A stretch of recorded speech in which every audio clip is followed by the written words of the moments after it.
Cheguei em casa depois de um plantão de 18 horas e encontrei minha filha dormindo. Algumas horas depois, tentei acordá-la, mas ela não reagia. Fui tirar satisfação com minha mãe, e ela simplesmente disse que Clara estava sendo irritante, então lhe deu alguns comprimidos para que ficasse quieta.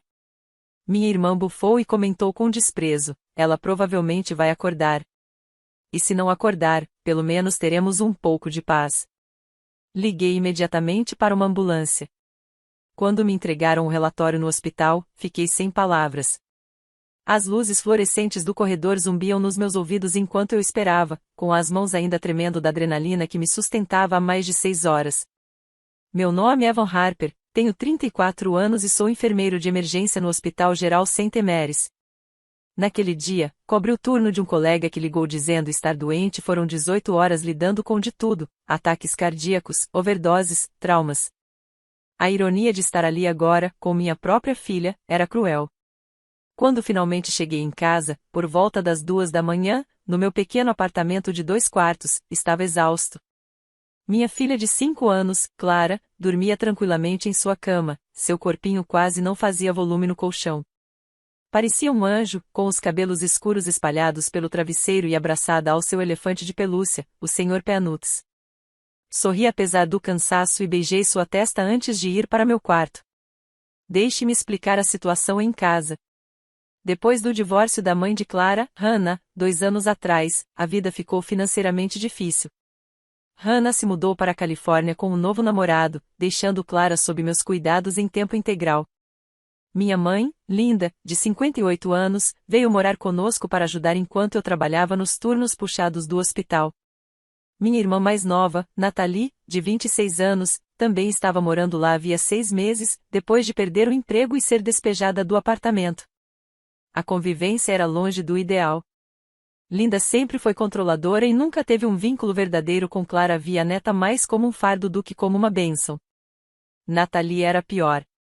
Desde que sua vida desmoronou, ela se tornou amarga e impaciente, demonstrando irritação constante por ter que dividir o espaço com uma criança pequena. Acordei por volta das 10 da manhã me sentindo um pouco mais descansado, depois de dormir 8 horas. O apartamento estava estranhamente silencioso. Normalmente, Clara já estaria acordada às 8 horas, pedindo café da manhã com suas conversas animadas. Fui até o quarto dela, ainda de pijama, e a encontrei exatamente na mesma posição em que a havia deixado. Clara, querida, hora de acordar, disse suavemente, sentando ao lado da cama. Ela não se mexeu. Chamei de novo, um pouco mais alto, e sacudi levemente seu ombro. Nada. Um arrepio gelado subiu pela minha espinha. Pelo meu trabalho, eu já tinha visto o suficiente para reconhecer quando algo estava errado. Clara ainda respirava, mas de forma fraca e irregular. Sua pele estava úmida, e ao levantar sua pálpebra, vi que a pupila estava dilatada e lenta para responder à luz. Mãe, gritei em pânico, pegando Clara nos braços. Natalie, vem aqui agora. Linda apareceu na porta com uma caneca de café na mão, com o semblante de quem estava sendo incomodada à toa. Natalie veio logo atrás, de roupão e com cara de ressaca, provavelmente consequência da noite anterior. Por que toda essa gritaria? Perguntou Linda, visivelmente irritada. Tem algo errado com a Clara. Ela não acorda e está com a respiração curta. O que aconteceu enquanto eu dormia? Ela comeu algo diferente? Caiu e bateu a cabeça? A expressão de Linda mudou quase imperceptivelmente, mas o suficiente para que eu percebesse. Anos interpretando rostos em situações críticas me ensinaram a detectar até as menores alterações. Ela estava bem quando foi dormir, disse minha mãe, mas sua voz carecia de convicção. Não foi isso que eu perguntei. O que aconteceu depois que cheguei em casa? Seguiu-se um silêncio pesado. Natalie examinava as unhas com um ar de total indiferença, enquanto Linda girava lentamente o café na caneca. Ela estava sendo irritante, disse minha mãe, enfim, em tom defensivo. Ficou acordando por volta da meia-noite, dizendo que teve um pesadelo. Não conseguia dormir de novo. Então, dei ela alguns dos meus comprimidos para dormir, só para acalmá-la. As palavras me atingiram como um soco. Você deu o que para ela? Só um dos meus comprimidos para dormir. Talvez 2. Nada grave. Ela precisava descansar, e você também, depois daquele turno longo. Olhei para minha mãe, atônito. Você deu remédio para dormir para uma criança de 5 anos? Que tipo? Quantos, exatamente? Foi do meu frasco de Zulpad. Acho que dei 2. Mas ela é grande para a idade, achei que não teria problema. Nathalie soltou uma risada seca. Ela provavelmente vai acordar, e se não acordar, pelo menos a casa vai ficar mais tranquila. A crueldade casual dessas palavras fez meu sangue gelar. Olhei para minha irmã, olhei de verdade e não reconheci quem estava ali. A Nathalie com quem cresci sempre foi egocêntrica, imatura, mas nunca maldosa. Nunca alguém que brincaria com a vida de uma criança. Não perdi tempo discutindo. Clara piorava a cada minuto. Enrolei-a num cobertor e liguei imediatamente para o 192. Meu instinto profissional assumiu o controle, mesmo com minhas mãos tremendo de raiva e pavor. 192, qual a sua emergência? Aqui é Evan Harper. Sou enfermeiro no Hospital Geral de Santa Maria. Preciso de uma ambulância com urgência. Minha filha de 5 anos recebeu Zulpad comprimido para dormir por volta da meia-noite e não responde. Informei o endereço e os sinais vitais de Clara da melhor forma possível, com os poucos recursos que tinha em casa. Os paramédicos chegaram em 8 minutos. Uma eternidade quando se trata da sua própria filha. O que temos aqui? Perguntou Maria Santos, a paramédica líder. Eu a conhecia do hospital. Menina, 5 anos. Aparentemente recebeu 2 comprimidos de Zulpad adulto, há cerca de 10 horas. Reage à dor, mas não a estímulos verbais. Pupilas dilatadas e lentas. Respiração superficial, 16 por minuto. Pulso a 58. O semblante de Maria ficou sombrio enquanto ela confirmava os sinais e começou a acomodar a equipe com urgência. Precisamos levá-la ao Santa Maria agora. Possível overdose. O caminho até o hospital foi um borrão de protocolos médicos e transmissões no rádio. Segurei a mãozinha de Clara enquanto Maria e seu colega trabalhavam para estabilizá-la. Tudo em que eu conseguia pensar era no quanto havia falhado em protegê-la. Na própria casa dela. Assim que chegamos, Clara foi levada direto para a emergência pediátrica. A doutora Jennifer Walsh, chefe do setor, assumiu imediatamente o caso. Fui afastado para que meus colegas pudessem trabalhar um sofrimento indescritível para alguém acostumado a estar no controle nessas situações. Evan, preciso que me diga exatamente o que aconteceu, disse a doutora Walsh durante uma rápida pausa no atendimento. Contei tudo. Desde minha chegada após o plantão, até encontrar Clara inconsciente, e a chocante confissão da minha mãe sobre os comprimidos. Você sabe qual era o tipo e a dosagem do remédio para dormir? Perguntou a doutora Walsh. Zulpad, comprimidos de 10 miligramas. Minha mãe disse que deu 2 para Clara, por volta da meia-noite. A expressão da doutora Walsh ficou ainda mais séria. Vamos fazer uma triagem completa, mas se for realmente Zulpad, e ela deu uma dose adulta para uma criança de 5 anos, estamos diante de uma overdose severa. Ela fez uma breve pausa antes de continuar. A boa notícia é que chegamos a tempo. Nas 4 horas seguintes, observei impotente enquanto a equipe médica fazia tudo para salvar minha filha. Realizaram uma lavagem estomacal, administraram carvão ativado e a mantiveram hidratada com soro para ajudar seu corpo a eliminar a substância. Aos poucos, Clara começou a reagir. Sua respiração foi ficando mais forte, a cor de sua pele voltou ao normal, e então, finalmente, ela abriu os olhos e sussurrou: Papai. Desabei. Abracei minha filha com força, enquanto ela olhava ao redor, confusa, e perguntava por que estava no hospital. Eu não consegui contar a verdade. Ainda não. Como explicar a uma criança tão pequena que a própria avó a havia envenenado? Assim que Clara se estabilizou e foi transferida para um quarto de observação pediátrica, a doutora Walsh me chamou de lado. Evan, preciso saber, você pretende prestar queixa? Porque o que aconteceu aqui não foi acidente. Sua mãe administrou, de forma intencional, medicação adulta para sua filha. A dosagem que encontramos no organismo dela poderia ter sido fatal. Aquela palavra me atingiu como um golpe, fatal. Minha mãe quase matou Clara. Por descuido. Por frieza.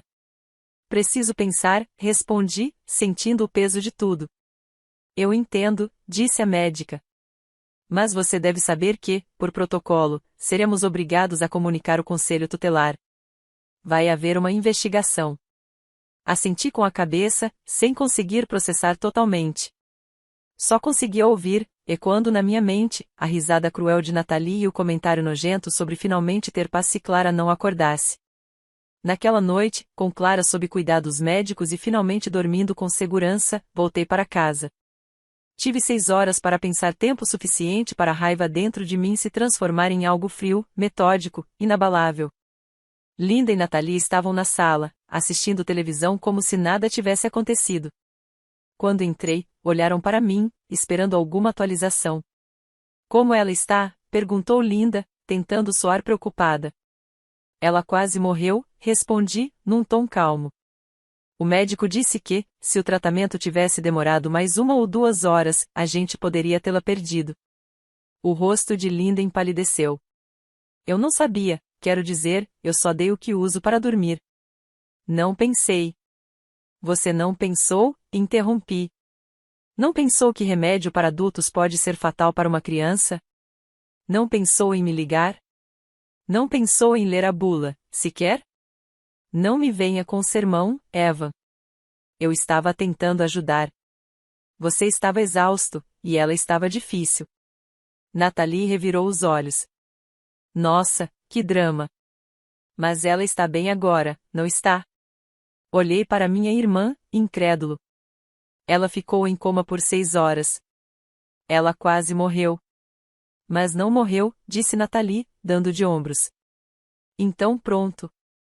Problema resolvido. Foi ali que eu soube o que precisava fazer. Essas pessoas, minha própria mãe e irmã, colocaram a vida da minha filha em risco. E não demonstraram o mínimo arrependimento. Pior, falavam como se Clara fosse apenas um incômodo, um estorvo. Vocês duas vão sair desta casa, declarei com calma. Hoje? Ainda hoje. Espera aí, começou Linda. Não. Você envenenou minha filha. Você quase a matou. Virei-me para Nathalie. E você deixou claro que não se importaria se ela morresse. Você não pode simplesmente nos expulsar, protestou Nathalie. Eu não tenho para onde ir. Devia ter pensado nisso antes de desejar que a minha filha morresse. Era só uma piada. Era mesmo? Porque você não pareceu muito preocupada quando eu disse que ela estava em coma. Linda tentou outra abordagem. Evan, vamos conversar com calma. Seja razoável. Cometi um erro, mas ainda sou sua mãe, Evan. E você precisa de ajuda com Clara. Preciso de ajuda, sim, mas de pessoas que realmente se importem com ela. Que não a machuquem. E vocês duas não são essas pessoas. As duas começaram a falar ao mesmo tempo, entre desculpas e protestos, mas eu já estava cansado de escutar. Dei um prazo de 2 horas para arrumarem suas coisas e saírem da minha casa. Linda tentou negociar, dizendo que não tinha para onde ir, permaneci firme. Nathalie, por outro lado, saiu esbravejando pelo apartamento, xingando alto e jogando tudo em sacos de lixo com raiva. Quando já estavam quase prontas para sair, Linda fez uma última tentativa de me manipular. Você vai se arrepender disso, Eva. Você não consegue dar conta do trabalho e da Clara sozinho. Vai voltar rastejando para mim em menos de 1 mês.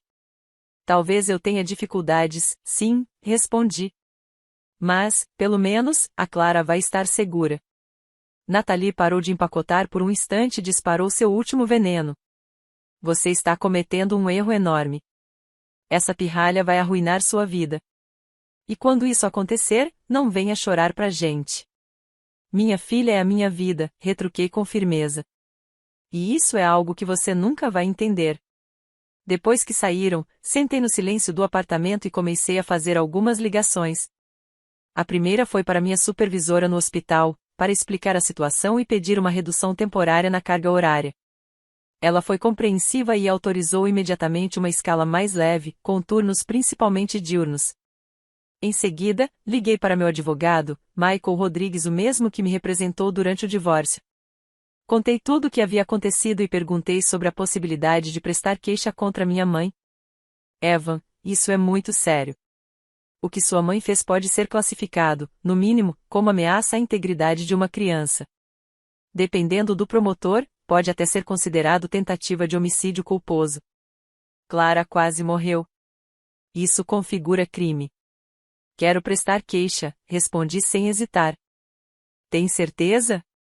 Depois que esse processo começar, não dá para voltar atrás. Sua mãe pode acabar presa. Ela quase matou minha filha, Mike. Se fosse um estranho que tivesse feito isso, você hesitaria em processar? Claro que não. Então não importa se é minha mãe.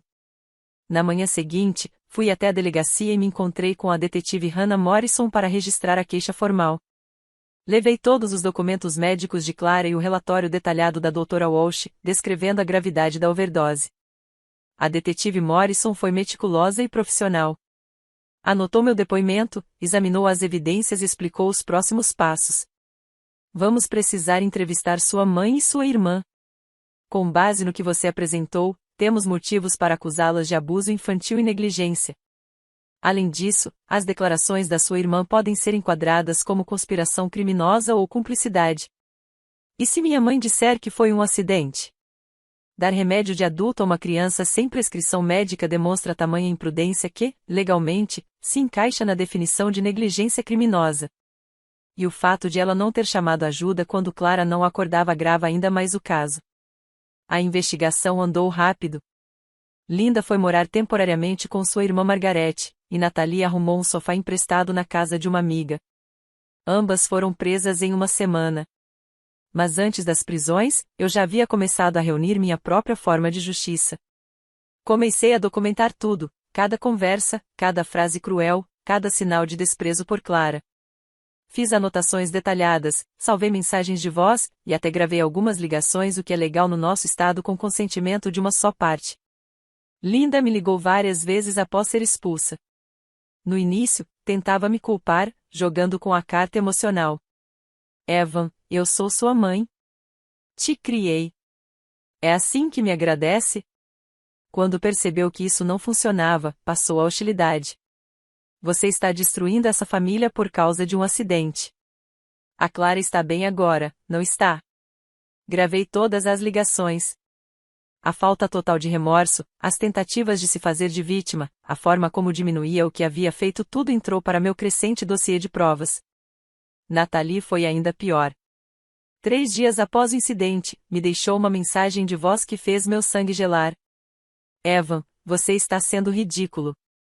Crianças ficam doentes o tempo todo. Pelo menos agora você sabe que ela aguenta um remedinho. Quem sabe da próxima vez ela dorme direito e não enche o saco.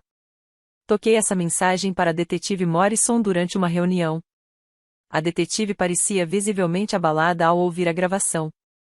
Sr. Harper, trabalho com isso há 12 anos e raramente ouvi algo tão cruel e indiferente vindo de um membro da própria família. Essa gravação, por si só, já nos dá fortes indícios da mentalidade dela e da total ausência de arrependimento. Enquanto aguardava as prisões formais, entrei em contato com a pediatra da Clara, a doutora Amanda Foster, para solicitar uma avaliação médica completa. A doutora Foster acompanha Clara desde o nascimento e ficou horrorizada quando expliquei o que tinha acontecido. Evan, o que sua mãe fez poderia ter causado danos cerebrais irreversíveis. Mesmo que Clara tivesse sobrevivido, uma overdose desulpada em uma criança pode levar a uma depressão respiratória severa, comprometendo o fornecimento de oxigênio ao cérebro. O fato dela ter se recuperado sem sequelas é, honestamente, um milagre. O relatório da doutora Foster se tornou uma das peças mais importantes do caso. Ela não apenas descreveu os efeitos imediatos da overdose, mas também listou os potenciais riscos de longo prazo que Clara, por pouco, conseguiu evitar: atrasos no desenvolvimento, dificuldades cognitivas, problemas de memória e alterações comportamentais. Também procurei um psicólogo infantil, o Dr. Richard Reis, para avaliar os possíveis impactos emocionais do trauma. Embora Clara não tivesse memórias conscientes do ocorrido, o Dr. Reis estava preocupado com o ambiente familiar que permitiu que isso acontecesse. As crianças são extremamente sensíveis ao ambiente ao redor, explicou ele durante nossa consulta. Mesmo que ela não se lembre de ter sido envenenada, provavelmente internalizou a rejeição e o desprezo vindos da avó e da tia. Esse tipo de hostilidade familiar pode deixar marcas emocionais profundas. Com base nisso, matriculei Clara em sessões de terapia lúdica, tanto como forma de prevenção quanto para fins documentais no processo judicial. Sua terapeuta, Maria Gonzalez, relatou que, nas primeiras sessões, Clara demonstrava ansiedade visível perto de mulheres mais velhas, especialmente daquelas que lembravam fisicamente a Linda. Ela se torna excessivamente carente e constantemente pergunta se você vai fazê-la dormir durante as sessões. Isso sugere que, mesmo sem memória consciente, ela ainda carrega fragmentos do trauma. Munido de todas essas informações, voltei a me reunir com a promotora assistente, Patrícia Harper. Ela revisou cuidadosamente todos os documentos que eu havia reunido, os relatórios médicos, os pareceres psicológicos, as gravações, e a linha do tempo que organizei com detalhes do caso. Senhor Harper, disse ela, esse é um dos casos mais bem documentados de abuso infantil que já vi. Sua formação na área da saúde claramente contribuiu para a qualidade e profundidade das provas.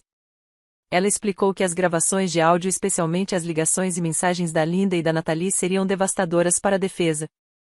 A ausência completa de arrependimento, o desprezo contínuo pelo bem-estar da criança, e os comentários insensíveis da sua irmã constroem um padrão claro de negligência e crueldade.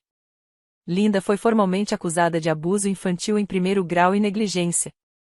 A promotora informou que, dada a gravidade do estado de Clara e o risco real de morte, as acusações foram elevadas para crime grave, com pena prevista de 2 a 5 anos de prisão, caso fosse condenada. Natalie foi acusada de conspiração criminosa e omissão de denúncia de abuso infantil. Suas declarações mostrando total indiferença ao risco de morte de Clara, combinadas com o fato de ela não ter feito nada para ajudar, tornaram-na cúmplice direta. Mas, para mim, as acusações legais eram só o começo. Passei semanas elaborando uma estratégia detalhada para garantir que as consequências dos atos delas não acabassem com a sentença que as seguissem por muitos anos.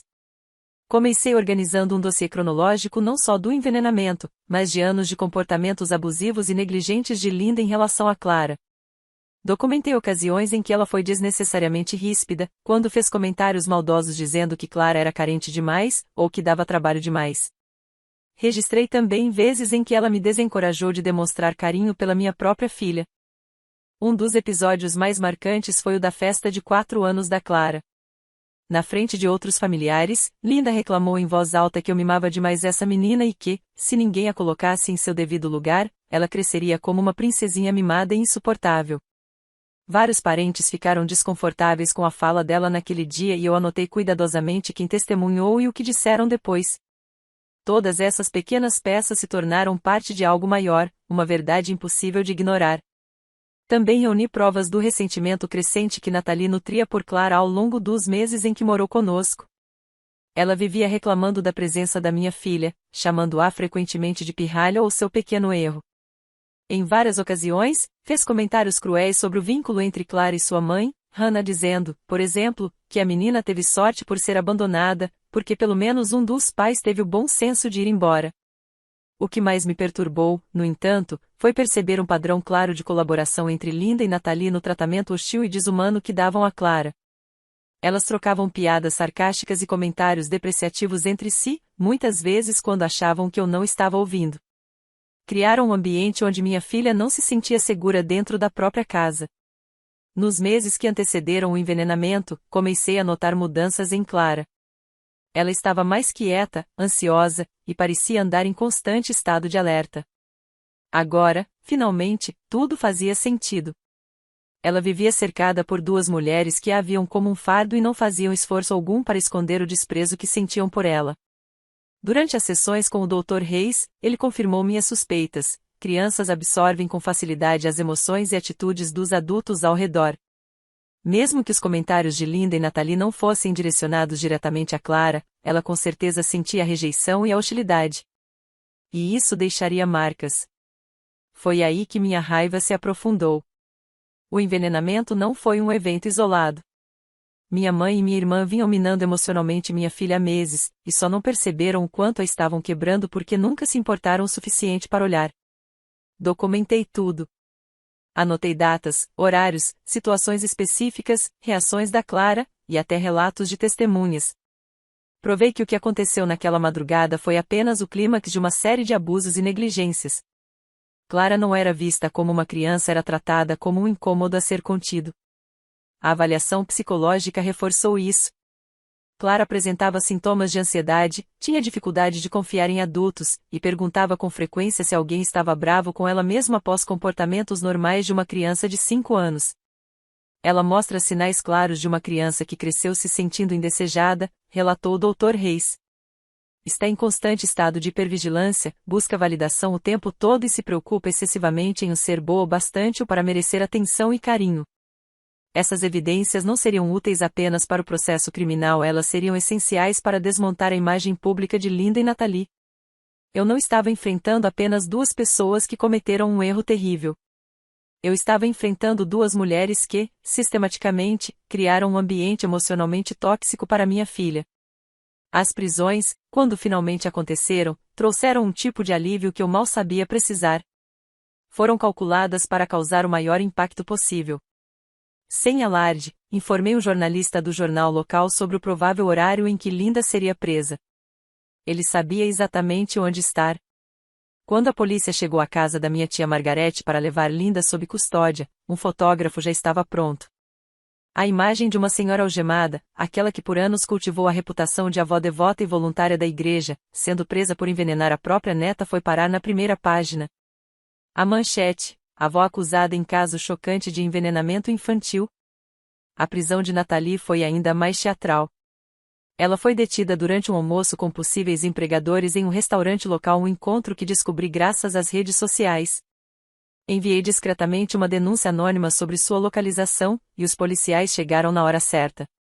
Os rostos das pessoas ao redor, vendo aquela mulher arrogante ser levada pela polícia, confirmaram que a notícia se espalharia como fogo.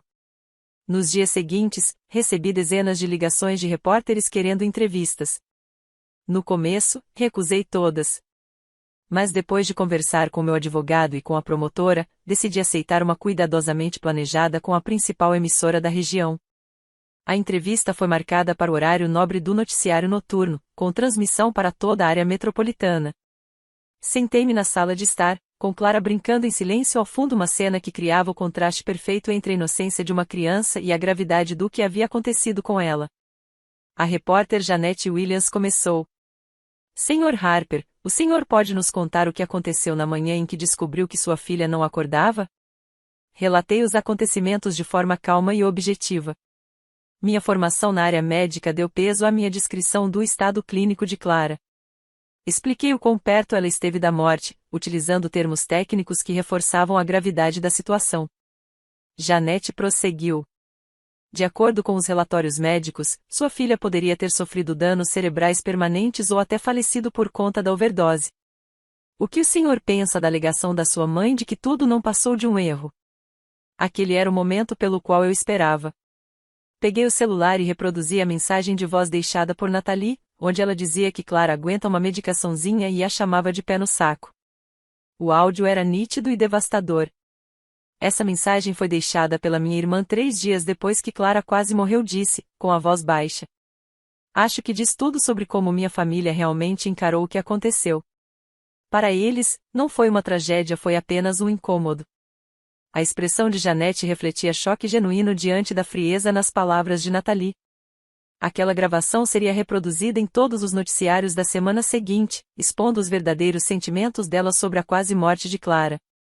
Mas o momento mais marcante da entrevista aconteceu quando Janete perguntou sobre a recuperação de Clara.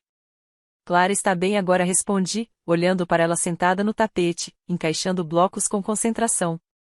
Mas ainda me arrepia pensar no que poderia ter acontecido se eu não tivesse chegado em casa naquele momento.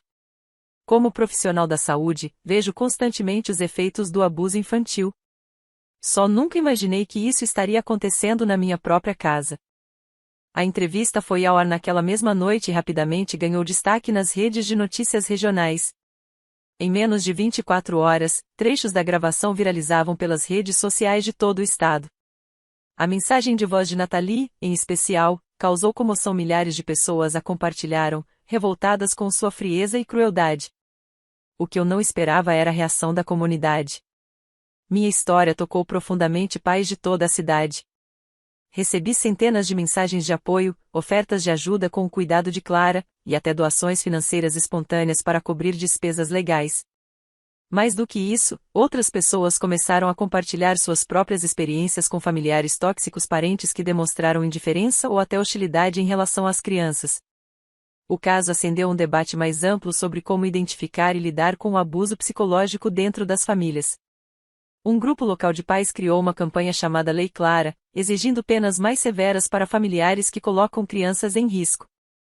Organizaram manifestações, petições e mantiveram o caso em evidência por meses. O Hospital Saint Mary, onde trabalho, divulgou uma nota pública em meu apoio. Evan Harper representa o compromisso com o bem-estar infantil que esperamos de todos os nossos profissionais. Oferecemos nosso total apoio a ele neste momento difícil. Meus colegas de trabalho criaram um fundo jurídico que arrecadou mais de $15.000 para ajudar com os custos legais e a terapia contínua de Clara. Cartas, cartões e presentes começaram a chegar de pessoas que nem conhecíamos, mas que se comoveram com a história e queriam expressar solidariedade. Mas talvez a resposta mais importante tenha vindo dos profissionais da educação e da assistência infantil. Professores e cuidadores começaram a adotar novos treinamentos e protocolos para identificar sinais de abuso psicológico, usando o caso de Clara como exemplo de que o perigo nem sempre vem de fora, mas muitas vezes de dentro da própria casa. A diretora da pré-escola de Clara, Sra. Sandra Lopes, me disse: "O caso da sua filha mudou nossa forma de observar nossos alunos. Estamos muito mais atentos a sinais de rejeição, hostilidade ou negligência emocional." Enquanto isso, Linda e Nathalie começavam a perceber que suas prisões eram só o começo de uma longa queda. A repercussão da mídia fez com que ambas se tornassem instantaneamente reconhecidas em toda a cidade. Encontrar moradia, trabalho ou qualquer tipo de apoio social se tornou quase impossível. A própria irmã de Linda, Margarete, a expulsou de casa assim que assistiu à reportagem. "Não posso ter uma mulher que envenena uma criança morando comigo", disse ela a um repórter. "E se ela achar que um dos meus netos está sendo irritante?" Nathalie também perdeu o pouco que lhe restava. A amiga que a deixava dormir no sofá pediu que fosse embora assim que sua prisão foi notícia. "Minha filha não para de perguntar sobre a moça do veneno, e eu não posso ter esse tipo de energia na minha casa", explicou. Ambas as mulheres se viram praticamente sem teto, vivendo em motéis baratos e enfrentando dificuldades para encontrar alguém disposto a se associar a elas. Suas redes sociais foram inundadas por comentários furiosos de estranhos indignados com a cobertura do caso. Fiz questão de documentar tudo, não por crueldade, mas para mostrar as consequências naturais das escolhas que fizeram. Cada despejo, cada vaga de emprego perdida, cada porta fechada era maneira da comunidade dizer, com clareza: crianças devem ser protegidas, e quem as machuca precisa enfrentar as consequências.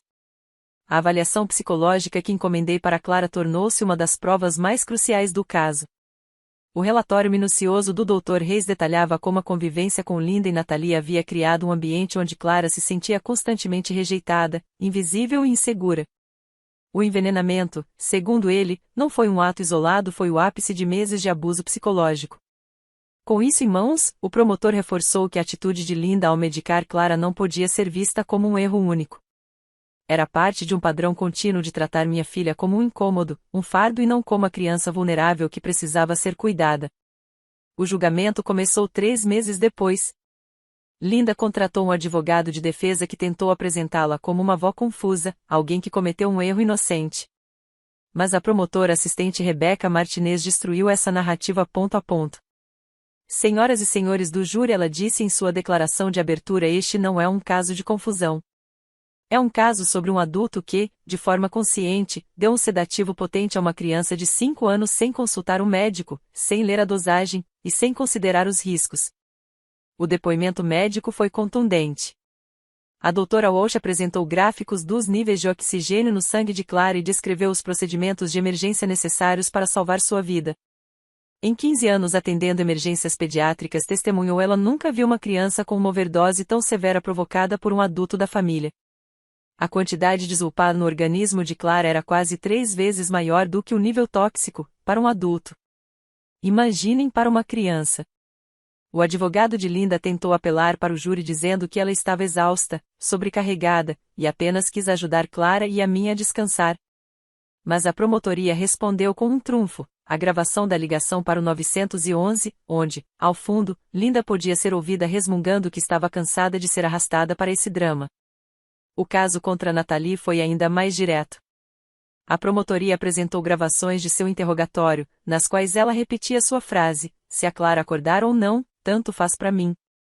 A ré teve várias chances de pedir ajuda, argumentou a promotora. Em vez disso, presenciou uma criança desacordada, viu o irmão em pânico e ouviu os paramédicos chegarem, e sua única reação foi irritação. O júri deliberou por menos de 4 horas. Linda foi considerada culpada de todas as acusações e condenada a 3 anos de prisão, com possibilidade de liberdade condicional após 18 meses. Nathalie recebeu 2 anos, com chance de liberdade após 1 ano. Mas, por mais satisfatória que tenha sido a vitória nos tribunais, ela não marcou o fim da minha justiça. Passei meses reunindo e organizando provas, cada comentário cruel, cada demonstração de descaso, cada ocasião em que ambas mostraram o que realmente sentiam por Clara. Transformei tudo em um dossiê completo, registros judiciais, laudos médicos, declarações de testemunhas. E comecei a distribuir esse material para pessoas-chave em suas vidas. Linda era vista há anos como uma senhora respeitável na Igreja Metodista de São Miguel. Atuava no grupo de apoio feminino e era tida como uma avó devota. Enviei o material completo com todos os documentos legais ao pastor e ao conselho da igreja. Sem alarde, Linda foi convidada a se afastar de todos os seus cargos voluntários. Também mandei o dossiê para o consultório odontológico onde ela trabalhava como recepcionista. Apesar de não poderem demiti-la apenas pela prisão, a publicidade negativa e a gravidade das acusações tornaram sua permanência insustentável. Ela foi pressionada a pedir demissão. Nathalie apresentava um caso mais delicado. Estava desempregada, tentando recomeçar, com várias entrevistas de trabalho agendadas. Então, me certifiquei de que uma simples busca pelo nome dela no Google levasse diretamente às manchetes do caso, inclusive com a gravação onde dizia que talvez agora a pirralha durma a noite toda.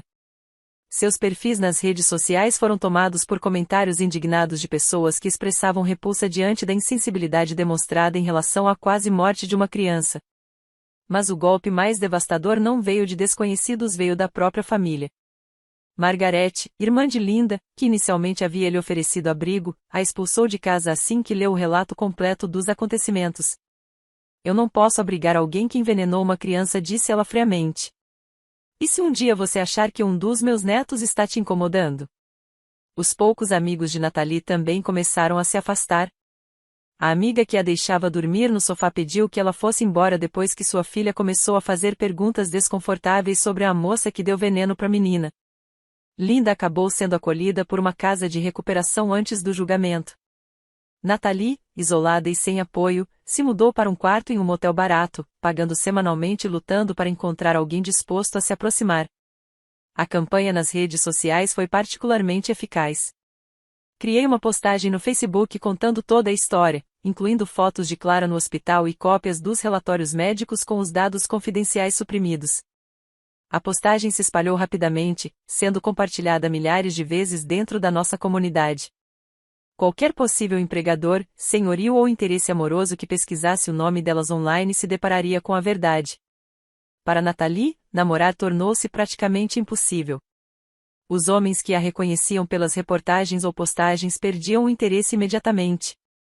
Os antigos colegas de igreja de Linda, pessoas que antes a procuravam para conselhos e companhia, passaram a atravessar a rua para evitá-la.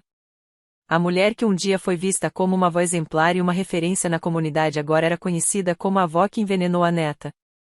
As consequências financeiras também foram pesadas.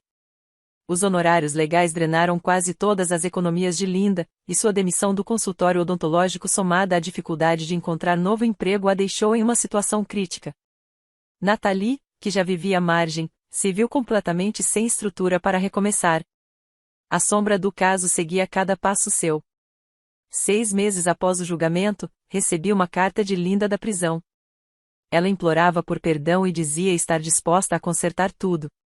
Queria ver Clara. Queria voltar a fazer parte da vida dela. Respondi com apenas uma frase. Você perdeu o direito de ser avó de Clara quando a envenenou. Nathalie tentou fazer contato através de conhecidos em comum, alegando que tudo não passava de uma brincadeira mal interpretada, que sua vida não deveria ter sido destruída por um mal-entendido. Ignorei todas as tentativas. Clara, agora com 6 anos, havia se recuperado totalmente. Não guardava nenhuma lembrança daquela noite horrível e eu pretendia que permanecesse assim até que estivesse pronta para entender o que realmente aconteceu. Mudamos para um novo apartamento, em um bairro mais tranquilo e seguro. Consegui uma excelente creche para ela através de um programa do hospital onde trabalho. Nossa vida, enfim, havia encontrado equilíbrio. O momento mais marcante veio quase um ano após o julgamento. Estávamos no supermercado, Clara tagarelava alegremente sobre o dia na escola enquanto esperávamos na fila do caixa, quando percebi Nathalie à nossa frente.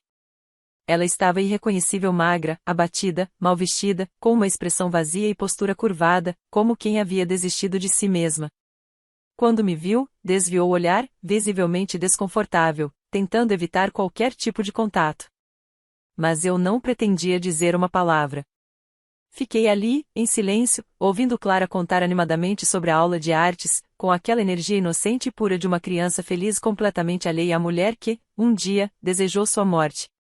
Nathalie pagou por meia dúzia de itens genéricos, todos em promoção, e saiu às pressas, sem olhar para trás. A diferença entre nós era impossível de ignorar. Ela mal conseguia sobreviver. Eu e Clara estávamos florescendo. Foi naquele instante, sem precisar dizer nada, que percebi. Minha vingança estava completa. Eu não apenas puni Linda e Nathalie pelo que fizeram. Eu me certifiquei de que as consequências as acompanhassem onde quer que fossem. Suas reputações foram destruídas. Seus relacionamentos, desfeitos. Seus futuros, permanentemente comprometidos. Mais importante do que tudo isso, Clara estava segura. Ela crescia em um lar onde era amada e protegida, cercada por pessoas que valorizavam sua vida acima de qualquer conveniência. Linda, um dia, sairia da prisão mas voltaria a um mundo onde todos sabiam o que ela havia feito. Nathalie seguiria tropeçando no peso das próprias ações e palavras, achando quase impossível reconstruir qualquer semblante de uma vida digna. A história virou uma lenda local. Um alerta sobre as consequências de ferir uma criança e até onde um pai pode ir para protegê-la. A cada vez que alguém pesquisava seus nomes, se candidatava a um emprego, tentava alugar um apartamento ou iniciar um novo relacionamento, a verdade voltava à tona. Minha vingança não era apenas castigo, era prevenção. Tornando seus atos públicos e garantindo que houvesse consequências duradouras, eu não protegi só Clara. Protegi também qualquer outra criança que pudesse, um dia, cruzar seus caminhos.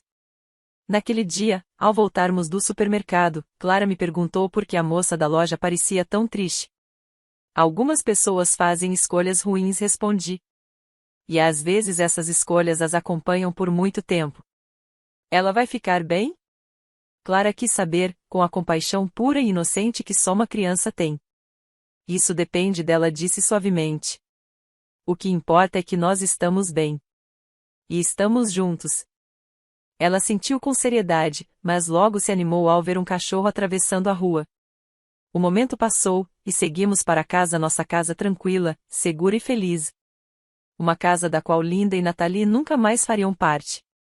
A vingança estava completa. Mas, mais do que isso, a justiça havia sido feita. Clara estava viva. Estava prosperando. Estava protegida. Linda e Nathalie viviam com o peso de suas escolhas todos os dias e todos ao nosso redor sabiam exatamente que tipo de pessoas elas eram. Às vezes, a melhor vingança não é apenas ferir de volta, é garantir que a verdade seja conhecida e que ações indesculpáveis tenham consequências reais, duradouras. Ao destruir suas reputações e fechar todas as portas do futuro, eu garanti que Clara jamais correria risco por causa da crueldade e da indiferença delas novamente. Aquelas luzes frias do corredor do hospital foram o começo do meu pesadelo, mas também iluminaram o caminho até a justiça. E agora, Clara estava segura. E isso era tudo que realmente importava.